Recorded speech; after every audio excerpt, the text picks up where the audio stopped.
Really, this house is lovely. The sunlight is just perfect. Yeah, I can't wait to live here. Next to the smiling in-laws, my husband, Eric, is also nodding in satisfaction. We came to view our potential new home, but I hadn't expected it to be such a luxury property. As my in-laws and Eric carry on making decisions, my anxiety grows. Are we really going to buy this place? Seeing my confusion, the agent, Ms. Johnson, whispers to me, "Could you please come into this room? There's something about the contract we need to discuss." Led to another room, I was internally frightened. I thought I was going to be pressured into signing the contract. However, what Ms. Johnson said was completely unexpected. "Run away now." What? I was taken aback by her unexpected words and didn't understand what she meant. "Run away? What do you mean?" "I'm sorry for startling you all of a sudden, but I've seen something." Ms. Johnson started speaking in an uneasy manner. What she revealed was shocking. "My name is Melissa. I'm turning 32 this year. Eric is the same age. We don't have children yet but have been discussing buying our own home. I've always dreamed of a condominium, but Eric prefers a single-family house. It's for Eric's parents. His mother, Patricia, is 65. His father, Paul, is 66. They're relatively young for seniors. However, both in-laws are physically challenged. During a family trip when Eric was in high school, they were involved in a car accident. Fortunately, Eric was only slightly injured, but his parents suffered serious injuries. Though their lives weren't in danger, Patricia injured her back, and Paul can't move one of his legs properly. As a result, both had to quit their jobs. After graduating high school, Eric has worked hard, supporting his parents through everything. We met through mutual friends when we were 26. My first impression of Eric was that he was a serious, family-oriented person. He always seemed overly concerned about his parents. But once I knew the circumstances, I began to understand, and started to see him as a kind person. Our relationship naturally progressed, and eventually, we got married. Given this background, Eric wishes to buy a house where we can comfortably live with his parents. Since Eric is an only child and considering his parents' physical conditions, it seems like a natural decision. Yet, I've always felt something off about his parents. And my intuition wasn't wrong. Looking back, I felt this discomfort during our first family meeting 3 years ago. Nervously going to his parents' house, Patricia welcomed us. "Welcome, Melissa. It's a small house, but make yourself comfortable." "Thank you. I will." Seeing Patricia slowly bending and walking struck me hard. Even though I knew from Eric she had difficulty walking, it was still a shock. Paul also appeared. "Nice to meet you, Melissa." "Nice to meet you." Walking with a limp to protect his leg. The aftermath of the accident still affected them, making work difficult. But Eric said they were managing with insurance money. Seeing the in-laws, I was relieved I had bought sushi for lunch beforehand. Feeling sorry for them having to host us with their conditions, I had prepared it. Offering the sushi immediately, Patricia exclaimed with joy, "Sorry for the trouble." "Thank you. Let's eat right away." No sooner had she spoken than the in-laws began eating the sushi non-stop. Their fervor left me astonished. "Mom, you two starting without us? We're hungry too." Eric raised his voice. "Sorry, dear. It's been a while since we had such luxurious sushi. We just couldn't resist. We have food for you and Melissa, too." What Patricia brought out to the table was, surprisingly, canned food meant for emergencies. "Sorry, this is all we have. she said with a smile, with Paul also laughing. Mom, thanks. Eric spoke cheerfully, but noticing my stunned silence, he turned to me. Melissa! What's with that face? As I was unsure what to say. Right, we didn't have any drinks. Eric began to stand up. Here, I've poured some for everyone. Then, Paul came walking unsteadily with a tray holding glasses for everyone. Thanks, Dad. Paul, I'm sorry. Let me set them out. I was speechless as I took the tray from Paul. The glasses were in poor condition, some cracked. It was filled with water. I had just seen Paul filling them at the sink. Thank you. I could only mutter my thanks in a hoarse voice. In the end, the sushi we brought was almost entirely eaten by the in-laws. We had brought it to share with everyone. The two of them, holding the sushi case. Delicious, delicious. Continued eating at an incredible pace, making it difficult for me to partake. Eric was eating the canned side dishes as if it were normal. Well, I wanted the sushi for Patricia and the others, so it's okay.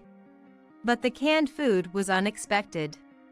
Looking at the can I had in hand, I noticed it was nearing its expiration date. I pretended not to see it and quietly ate the side dish inside. I could hardly taste it. Seeing me silent, Patricia asked with concern. Did the simplicity of the meal upset you? No, not at all. Be honest. I heard from Eric that your family are well-known landowners. You must be used to much more lavish meals than we can provide. I'm sorry we can only offer such meager fare. At first, I thought they were being spiteful, but it seemed they were serious. I was even more lost for words. That's not. As I was flustered, Patricia looked at me weakly. Sorry. As you might have heard from Eric, we have our physical limitations, right? We can't really go to the grocery store much. I'm sorry we can't entertain you properly. That's true. It's frustrating to think if only our bodies moved better. Paul nodded repeatedly. Faced with such remarks, I was left speechless. It's enough. Thank you. Indeed, as the in-laws said, they must have done their best to entertain us, considering their physical limitations. Living without working might have led to a simpler life, so maybe canned food and tap water can't be helped. However, having bought enough sushi for everyone, only for them to quickly eat it all themselves. It didn't sit well with me, but Eric was laughing, not seeming to find it strange, so I felt it wasn't my place to say anything. With unresolved feelings, we decided to leave the in-laws' house. Later, the topic of our wedding came up. I had been looking forward to it, but Eric came to me with a serious face to apologize. Sorry. My parents don't have any money, so they can't help with the wedding costs. That's okay. I was planning to use my savings anyway, so don't worry about it. I cheerfully replied. I had told my parents they didn't need to contribute either. I thought if only my parents contributed, it might make the in-laws feel guilty. So, we had a simple ceremony. After some time, Patricia called. Since they couldn't help with the wedding, they wanted to send us home appliances as a wedding gift as a gesture. I tried to refuse, saying they didn't need to bother, but Patricia insisted on sending them. A few days later, several large boxes arrived at our home. I was surprised. Patricia and the others bought us so much. Grateful, I started to unwrap the tape. Inside were assortments of old home appliances. An old vacuum cleaner that wasn't sold in stores anymore, a microwave with peeling paint, and other used items that had clearly been in use for decades. I even found the cracked cups and dishes I had seen at the family meeting. Could all this have been from Patricia's house? No way. I was at a loss for words. Mom and Dad sending this is really nice. Eric seemed happy, prompting me to protest. Wait, Eric. Aren't these the appliances Patricia used at home? They're all damaged and in poor condition. This is too much. What are you saying? They're still usable, right? You should be grateful. I was dumbfounded by Eric's pleased expression. But since we received them, I had no choice but to thank them. Reluctantly, I called Patricia. Thank you for the appliances. Have they already arrived? That was quick. Those were things we've used for a long time. They're filled with love, so we couldn't bear to throw them away. Maybe you could use them? You'll need appliances as newlyweds, right? Patricia's cheerful speech only increased my unease. That's true, but some of them are damaged or don't work at all. We appreciate the thought, but we'll buy new ones. What a waste. Buying new ones. You could save money, right? Save money? We would have liked to buy you new ones if we could. But, we have our physical limitations. It's hard for us to go to the store, so giving you things from our home was all we could do. If they didn't have the money, they didn't need to send anything. Moreover, Patricia mentioned this to Eric, and I ended up being scolded by him. Melissa, you complained about the appliances to Mom? They went out of their way to send us stuff from their home for us. Don't waste their kindness. I didn't mean to. It made me seem like the bad one. Reluctantly, I ended up using the damaged appliances. It's such a shame for newlyweds. I couldn't help but feel dissatisfied. However, I had to swallow my feelings, convincing myself they did what they could, given their financial situation. Then, Eric suggested we buy a home. Of course, I've always dreamed of owning our home. It should have been happy news. According to Eric, he wanted to buy a house that could accommodate living with his parents in the future. I was hesitant.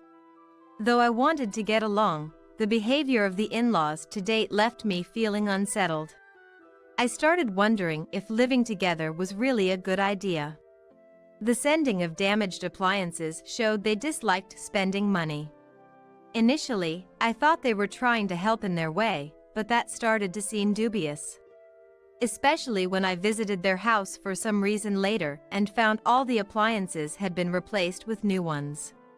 This raised questions in my mind. Weren't they supposed to be short on money? They had said they couldn't go to stores because of their mobility issues. But on reflection, these days, one can buy products online without needing to go to a store. It made me think they just wanted to get rid of their old, unwanted appliances under the guise of a wedding gift. I couldn't say this to Eric, though. Anyway, I was worried that living together would force us into a frugal lifestyle. Besides, knowing the in-laws and new construction seemed unlikely. I feared they would push for an old, damaged property just because it was cheap. Despite my worries, surprisingly, the in-laws were interested in a solid house. Or rather, they already had a rough idea of the property. It seems you've already made quite a bit of progress. Confused, Eric responded as if it were obvious. I took Mom and them to see some houses on my day off. There's this really nice new house they liked. You didn't tell me about this. I felt left out and upset. They were making decisions about our future home without me. Feeling unsatisfied, I decided to go see the property myself. Eric, the in-laws, and I visited the real estate company.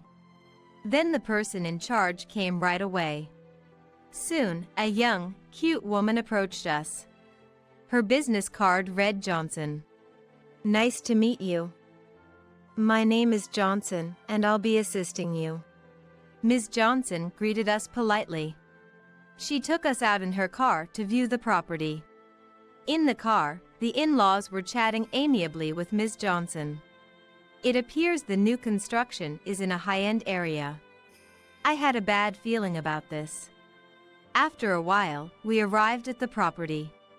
It was a detached house with a large garden, looking quite luxurious. Such a grand house must be expensive. We went inside and checked the layout in the living room. The in-laws were engrossed in a cheerful chat. Really, this house is lovely. The sunlight is just perfect. Yeah, I can't wait to live here. Feeling anxious as the conversation progressed, I couldn't help but interject. Excuse me. This is my first time here, but... Oh, right. My apologies. Here is the brochure. I was surprised when I saw the brochure for the property. The asking price was clearly over our budget. Surely, this house wasn't suitable for us. Yet, the in-laws and Eric acted as if this property was meant for them. Sweating nervously and confused, I caught Ms. Johnson's intense gaze. She seemed like she wanted to say something. While glancing at the brochure, I pondered what to do. Eventually, the in-laws wandered off towards the terrace. Eric moved to assist them. They seemed absorbed in their conversation. Then, Ms. Johnson looked at me with determination and whispered, "Could you please come to this room? There's something about the contract we need to discuss." Surprised by Ms. Johnson's serious expression, I nodded instinctively. Led to another room, I was internally frightened. Was I going to be pressured to sign something immediately? However, what Ms. Johnson said next was entirely unexpected. "Run away now!" What? Taken aback by her unexpected words, I didn't understand what she meant. Run away? What do you mean? I'm sorry for startling you suddenly, but I've seen something. Ms. Johnson began speaking in an unsettled manner. Eric and the in-laws had been visiting this property before. According to Ms. Johnson, during those visits, the in-laws were walking without canes or assistance. What? What do you mean? But my in-laws are supposed to be physically limited. I couldn't believe it. The in-laws I had always seen struggled to walk. They were supposedly unable to work or go to the grocery store because of it. Could it be? I managed to mutter something. Do you want to see for yourself? Peeking through a slight opening Ms. Johnson made in the door, I surreptitiously watched the three of them. Indeed, the in-laws were walking. Of course, without any canes or assistance. Why? Could they walk normally all this time, pretending to be physically impaired? For what purpose? It might be a good idea to take a video as evidence. Ms. Johnson's calm voice echoed in my head. Evidence? What kind of evidence? I'll explain later. As directed by Ms. Johnson, I pulled out my cell phone in a daze and recorded a video of the in-laws. I was utterly stunned. I had no idea what was happening. Ms. Johnson explained that at first she suggested a barrier-free home because the in-laws seemed to have bad legs. This property is equipped with a ramp, which might make moving around easier. However, Patricia laughed it off. We don't need anything like that. Saying this, Patricia and the others walked away. Ms. Johnson didn't understand why they pretended to have bad legs. The mystery was soon solved. When handing over the mortgage documents to the eager-to-buy in-laws, it seemed the contract was progressing under my name. Here are the documents you filled out. Looking at the documents she handed over, my name was indeed written on them. Eavesdropping on their conversation, Ms. Johnson heard a horrifying discussion. Having Melissa pay for the loan is best. We've received quite a bit from the insurance company by pretending my back and Paul's leg were bad, but we've spent a lot on new appliances recently. Mom, that's too direct. But that's what we've been saying for years, right? Find someone wealthy. Patricia said this matter-of-factly, with Paul seemingly agreeing. Eric kept his promise. Melissa completely trusts us.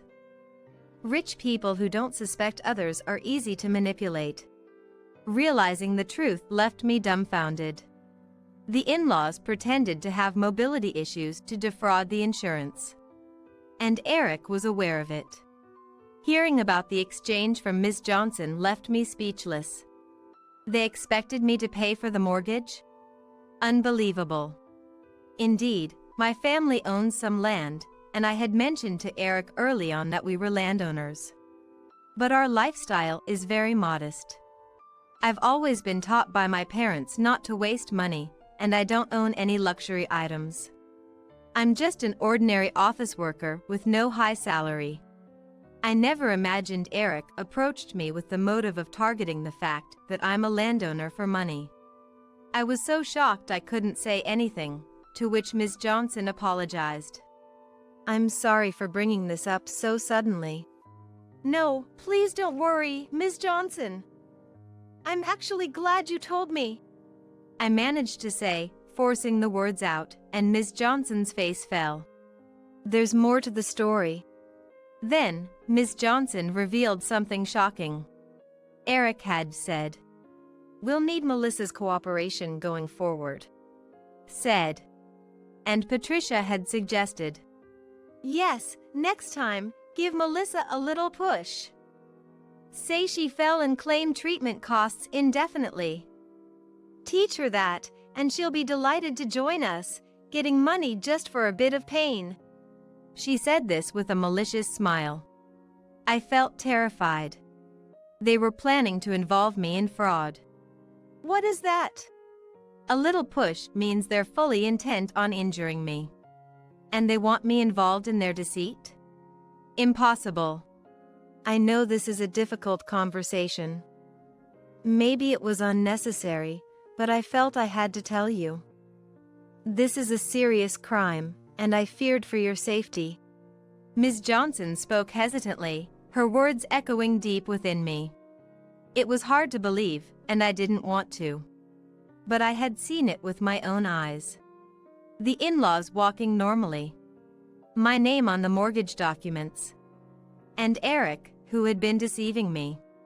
Dizzy with the magnitude of what had happened, I stumbled. Are you all right? Ms. Johnson caught me as I nearly fell. Right, I need to be strong. The person in charge had courageously informed me. I needed to take action. Thank you. I'm okay. It's a shock, but I don't want to be involved in fraud, and now that I know the truth, I can't let the in-laws continue like this. I said firmly. Ms. Johnson nodded with conviction, understanding my resolve. There was no time to waste. Ms. Johnson and I quickly discussed what to do next. Then, I rushed out through another door. The in-laws were kept busy by Ms. Johnson. I texted Eric that I was feeling unwell and would go home first. Taking this opportunity, I decided to gather evidence at home. I remembered seeing some records about the in-laws' accident. Using the internet, I searched for the date and details of the accident, relying on my memory to find the insurance company and doctors' names.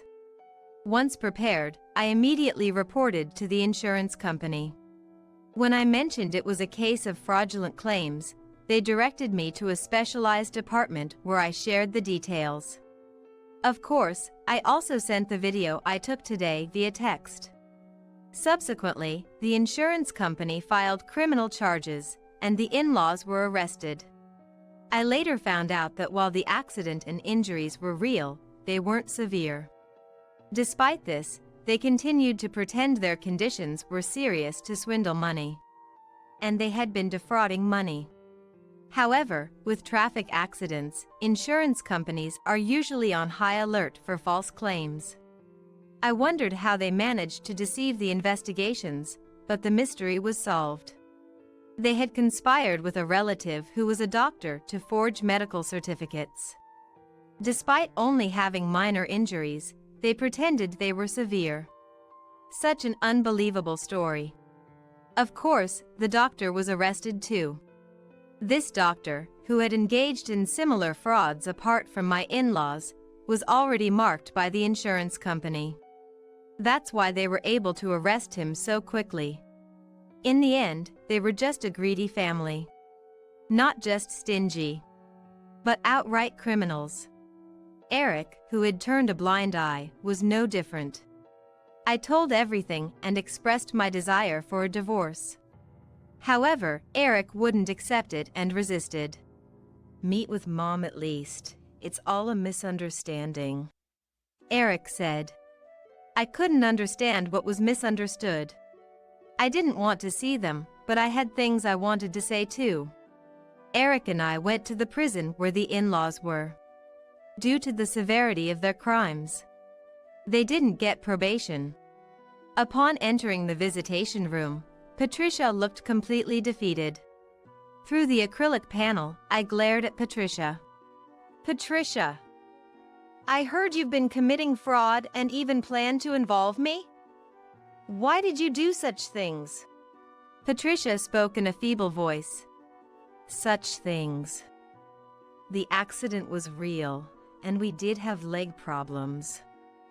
But once we got better, if we could still get paid as medical expenses, why not take it?"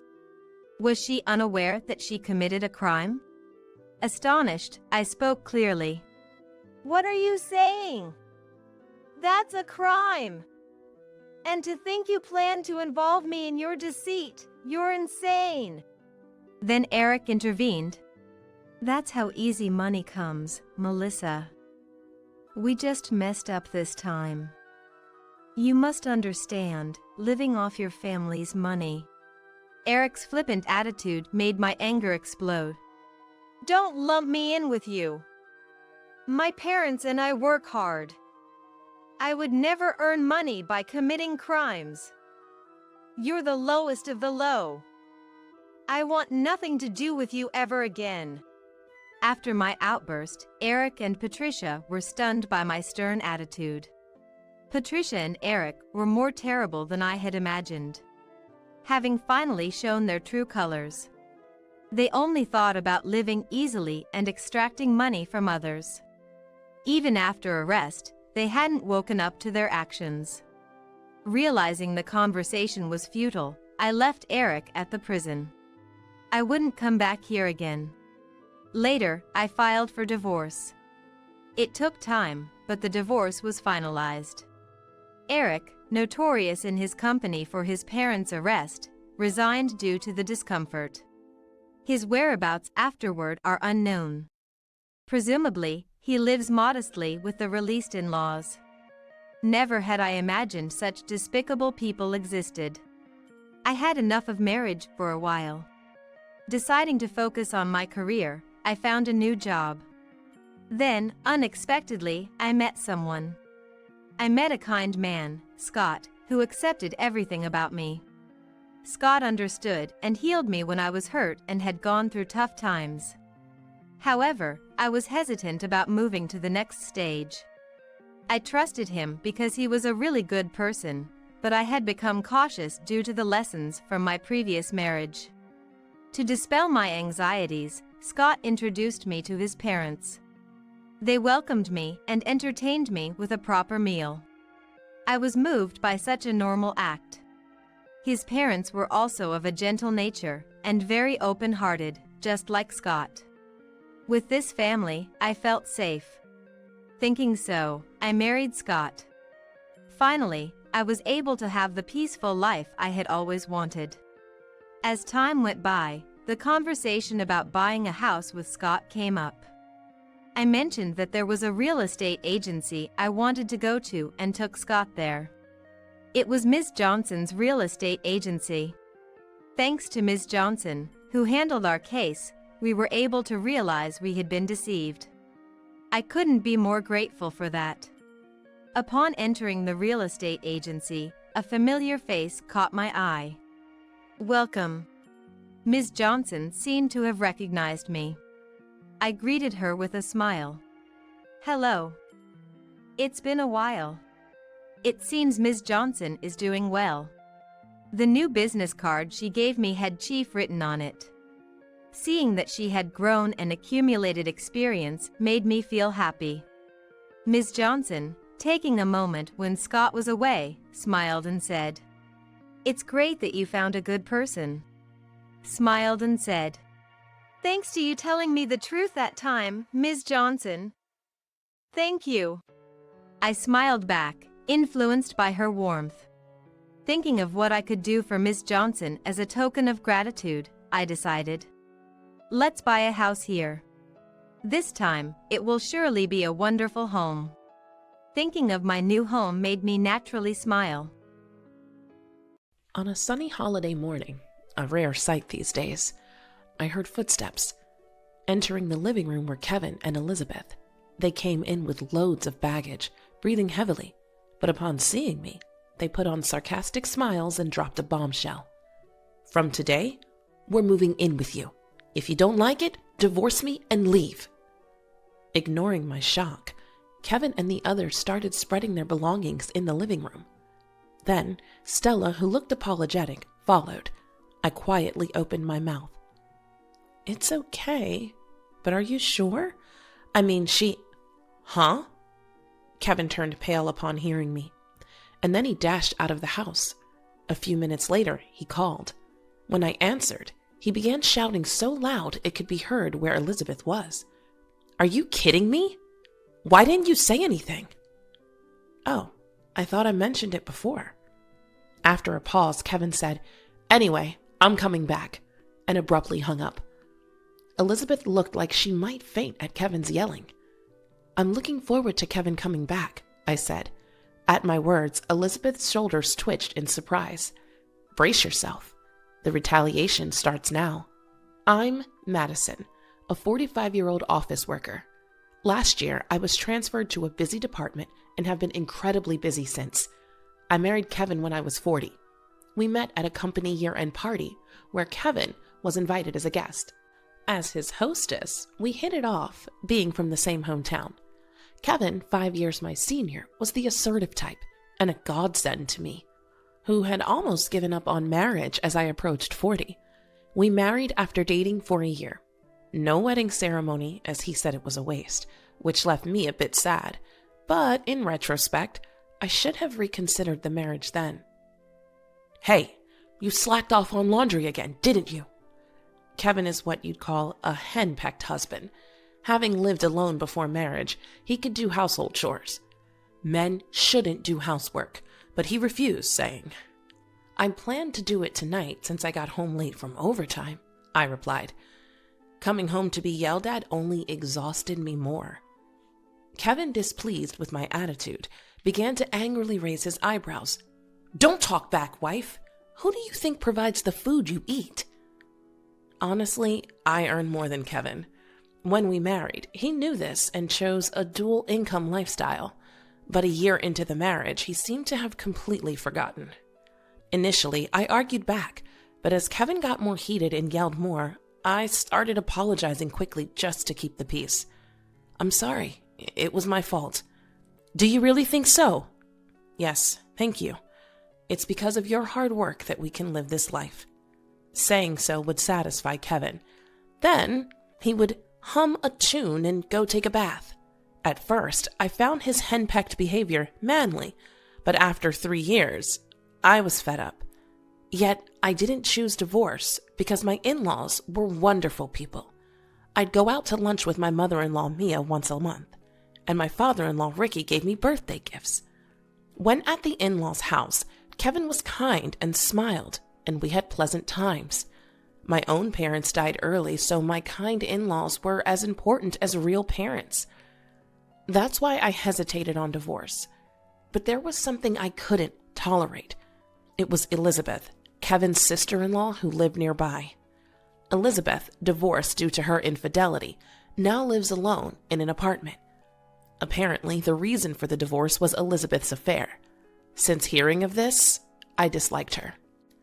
Elizabeth disliked me too, bad-mouthing me even in front of Kevin, who doted on her and joined in rather than reprimanding her. Elizabeth had a daughter, Stella, whose custody belonged to her ex-husband. Stella, the spitting image of Elizabeth, but completely different in character, was a very good girl. Stella used to come visit Elizabeth about twice a month.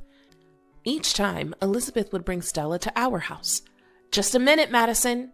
Please feed Stella something delicious. I'm heading out now." So suddenly. "Thanks, bye." Elizabeth would rattle this off one-sidedly and leave without waiting for my reply. Each time, Stella would apologize. I couldn't ignore such an honest girl like Stella, so I ended up feeding her and taking her to various places. "Madison, thank you always."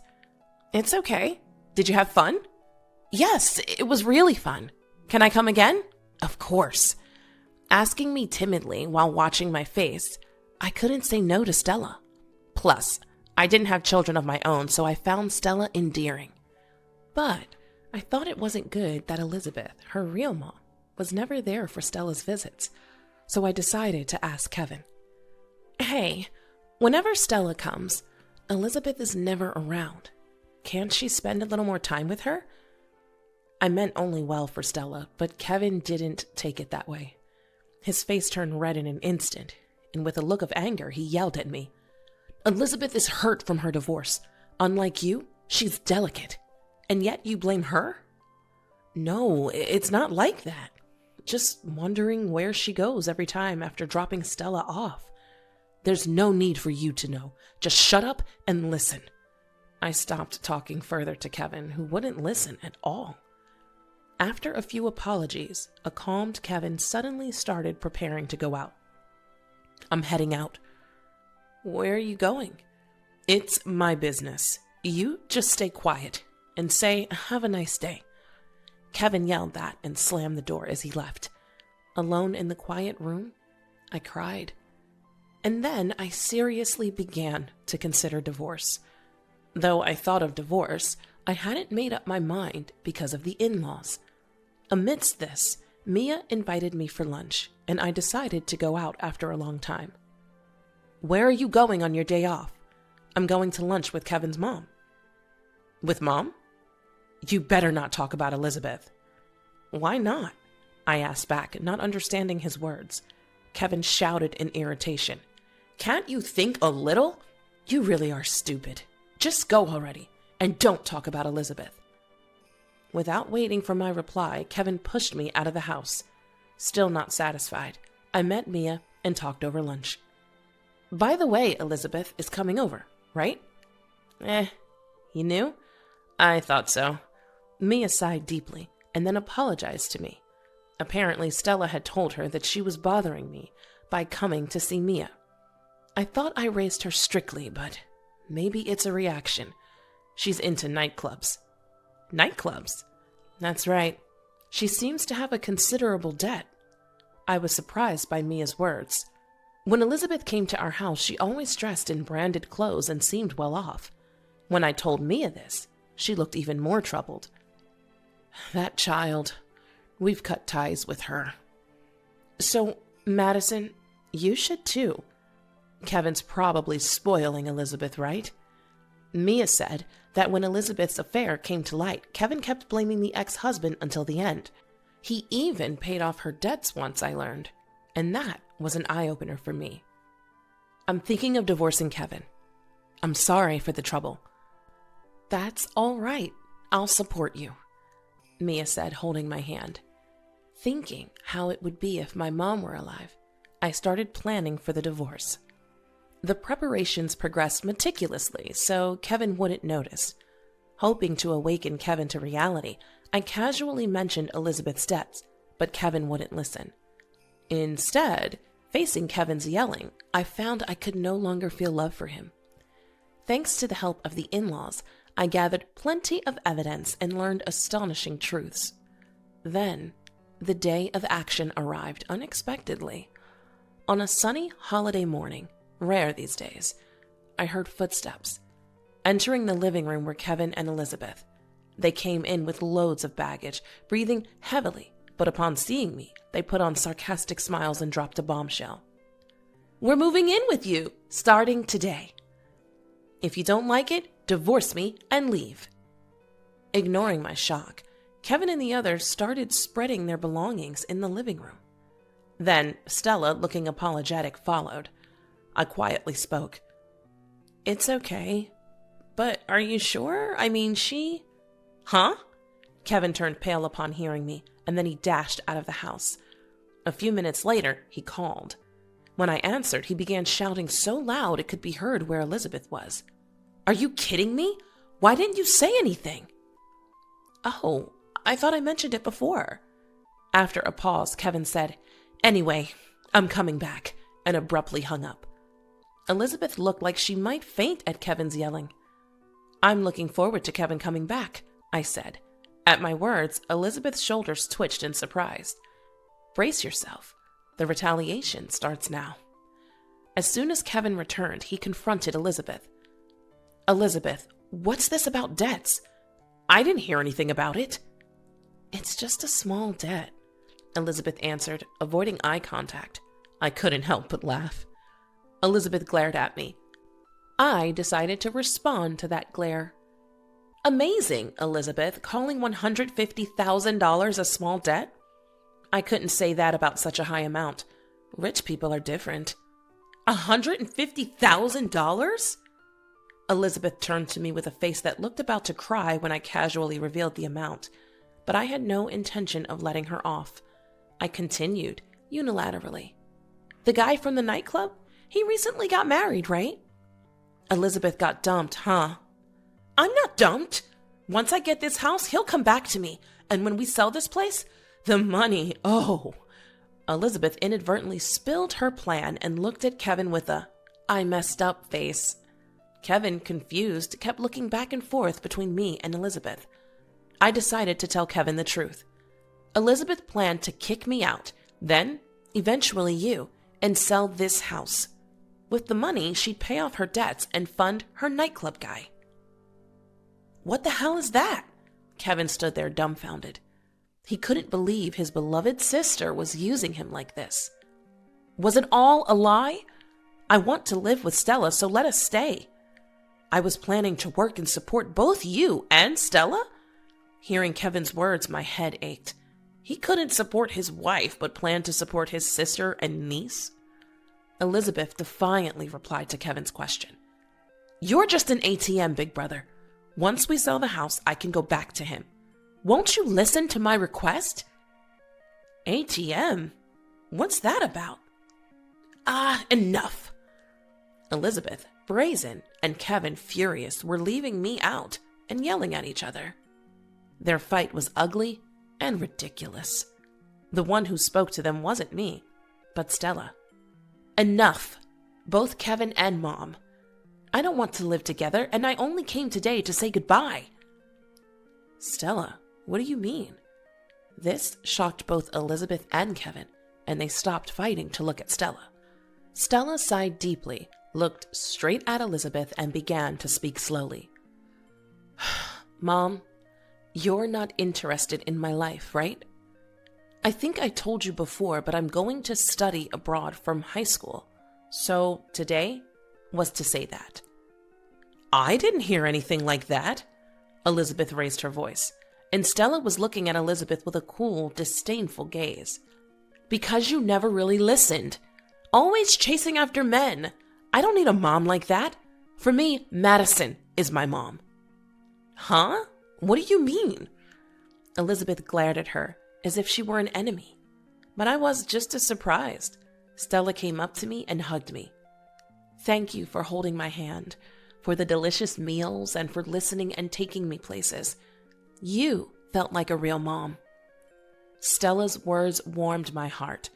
I felt a sense of fulfillment and happiness, as if everything I had done for Stella had come to fruition. I never had children, so I often worried if my way of interacting with Stella was correct. That's why I was even more moved. Stella, I too was happy to be with you.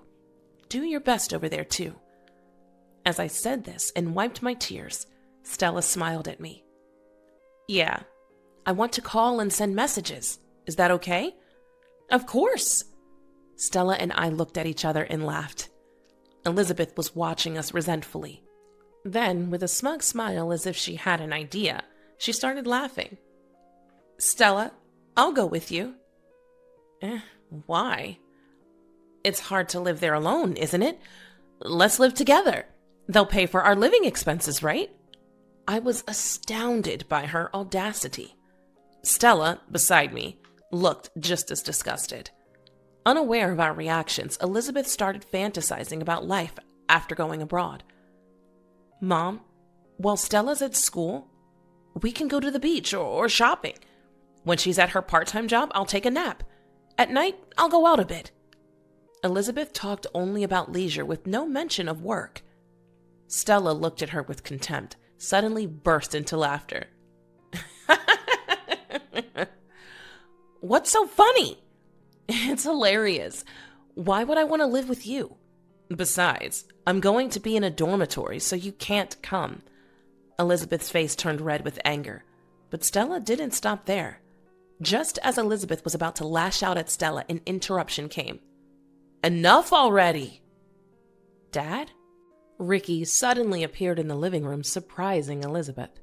Beside him was Mia, her eyebrows raised in anger. "Coming here after hearing from Madison, and what do I find? How long will you keep troubling others, Elizabeth?" "Mom, this is a misunderstanding. Stella decided this on her own."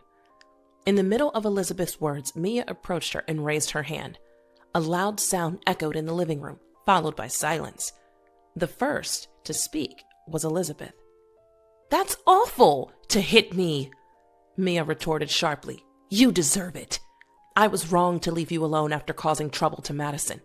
We've arranged for you to stay with a relative. We're going there now."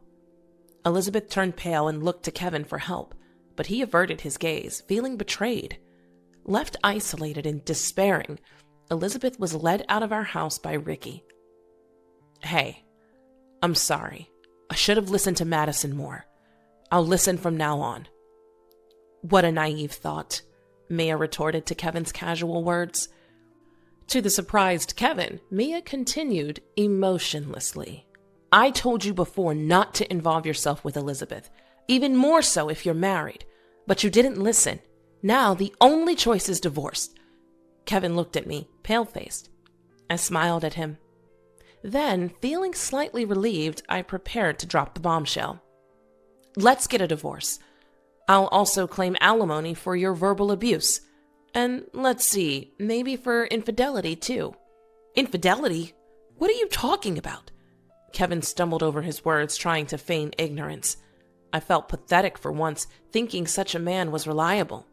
I pulled out several photos from my bag. "You recognize this woman, don't you?" "Did you take secret photos?" If someone's doing something they shouldn't, isn't it their fault? Kevin, seemingly out of excuses, just stayed silent, looking frustrated. I laid out the documents and had him sign them. After everything was finalized, I spoke to Kevin with a smile. "Thank you for everything. Though I made more money, did all the housework, and handled everything else, it was me who took care of everything. So take care. Don't forget the payments." Kevin had nothing more to say to my words. I said goodbye to Mia and left our house. I arranged to pick up my belongings later and stayed at a nearby hotel after dropping Stella off at her home. A clean room, a soft bed, and a space without anyone to complain. That's when I finally regained my freedom after 5 years. The next day, I promptly filed for divorce and became truly free. Mia called to apologize and assure that Kevin would deposit the alimony within a week, which he did, in full. Since Kevin had little savings due to giving money to Elizabeth, the in-laws had paid the alimony in advance. Regarding this, "They'll get Kevin to repay it in full, so don't worry," they told me. Kevin lost his job and was sent to live with a different relative. He ended up on a farm, working from dawn to dusk, without holidays. Escape was impossible without a car, and the mountain roads were too much for Kevin, who had never driven them. I thought it was tough, but didn't feel sorry for him.